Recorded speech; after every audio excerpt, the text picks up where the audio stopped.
Revival Chase was created and distributed by the French indie/homebrew magazine called Revival. If you happen to pick up the North American version of the magazine, the 45th issue to be exact, you got a free copy of a brand new indie game called Revival Chase for the TurboGrafx-CD Super CD-ROM format.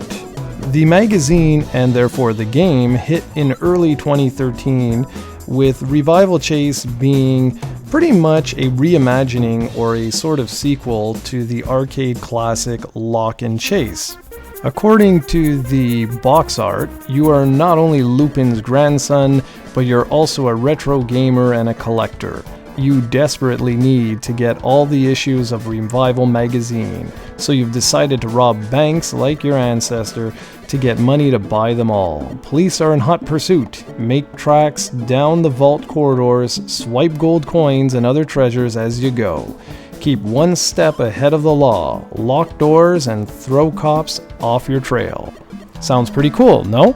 Sadly, my copy of the game didn't include the magazine for whatever reason, and that kinda sucks, but the game itself is really, really fun, especially if you like Pac-Man or old classic arcade games such as that.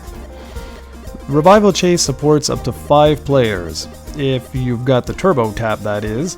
Basically, the way it works is one of you plays as the thief and the other 4 players play as the cop. If the player who collects or finds or even touches the thief will then replace the thief, and it's his turn to sort of go around collecting all the dots, and away you go. It is an absolute riot. I had a couple of friends come over and we went bonkers with this mode. It's surprising how deep it really is. If you find the game a little too difficult for your liking, there are quite a few different selectable difficulty levels, so it's really easy to scale the game to your comfort zone. Your objective is really simple, in single player mode anyway.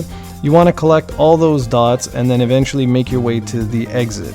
Along the way, you'll see different icons like Game Boys and things like that, and if you collect those, you get more points. The more points you get, the better it is for you, obviously, for your high score, but also it grants you extra lives. Like many of the other homebrew releases on the TurboGrafx-CD, Revival Chase actually includes 2 additional games on the disc. The only sort of downside to it is that they're both locked with a password, and it's up to you to find the password online. It's not given to you in the game, and it's not given to you in the actual instruction manual. Perhaps it was given in the magazine, but since I don't have one, I had to resort to Google, and I could only find one of the 2 passwords to unlock the 2 shooters. So the one I found was simply shoot. That's SHOOT, and it unlocked a game called RT2A. It's a very basic shoot 'em up where you basically are always flying to the right, so it's a horizontal shooter, and you get 1 or 2 power-ups as you go, but you can't keep more than 1 power-up active at a time. So in other words, you can keep shields, but you then couldn't keep shields and auto-fire. It's a fun shooter, but it's extremely basic. You can only play for 3 minutes. I think it was 2 or 3 minutes or 5 minutes. It's pretty much all there is. There is a time attack mode, but after a couple of minutes you'll go back to playing Revival Chase because it's just a much more fleshed out game. Now, I can't talk of the other shooter that's included because, like I said, I couldn't actually gain access to it. Revival Chase itself also has some pretty cool bonus options. Not only can you play the game in English and French, but you can actually change the skin of the individual levels to either represent Atari 2600 or the Game Boy. Yeah, that's right, the Game Boy. Here's a little footage of both of them just for your viewing pleasure. I don't really have anything negative to say about Revival Chase. The levels are nice and varied, and it gets harder and harder and harder as it goes along. The multiplayer mode is extremely fun. I think the only warning I can give you guys is to make sure you're using a good turbo pad. Do not use the 6-button controller that was released in Japan with the RX console, because it's just way too stiff, the D-pad, making it very difficult to go weave in and out of the different corridors.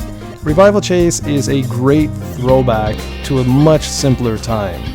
It features nice, bright, and vivid graphics, a great soundtrack, and honestly, if you enjoy Pac-Man or classics like that, I would highly recommend you go and pick yourself up a copy. It's currently available on gooddealgames.com, and it's truly worth checking out.